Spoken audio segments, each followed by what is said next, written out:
আজকে সকল বিবাহিত নারীদের উদ্দেশ্যে আমার এই ভিডিওটা। কালকে আমি একটা ভিডিও ছেলেদের উদ্দেশ্যে পোস্ট করেছিলাম, সেখানে বিভিন্ন ধরনের কমেন্ট আমি পেয়েছি।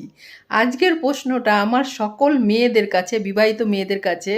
তোমরা তোমাদের যে স্বামীকে তোমরা এ জন্মের স্বামী হিসাবে পেয়েছো, যাকে অতিরিক্ত জ্বালিয়েছো কিংবা অতিরিক্ত ভালোবেসেছো, তোমরা যদি আবার পুনর্জন্ম পাও, সেই জ্বালানোর জন্য কিংবা ভালোবাসার জন্য এই স্বামীকেই কি আবার পেতে চাও, নাকি নতুন করে অন্য কাউকে পেতে চাও? অবশ্যই কমেন্ট করে জানাবে।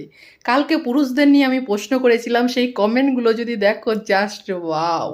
কেউ বলেছে যে হ্যাঁ, আমি আমার বউকেই আবার পুনরায় স্ত্রী হিসাবে চাই। কিন্তু আবার কেউ কেউ কমেন্টে মজার মজার কমেন্ট লিখেছে, তোমরা চাইলে কমেন্টগুলো গিয়ে পড়তে পারো। সেই জন্য আজকে মেয়েদেরকে জিজ্ঞাসা করছি, তোমরা কি চাও?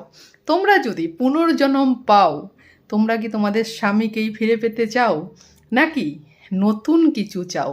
অবশ্যই কমেন্ট করে জানাবে কিন্তু। আর উত্তরগুলো ভেবেচিন্তে দিও। এরপরে দুটো কমেন্ট তুলে ধরে কিন্তু ভিডিও হবে।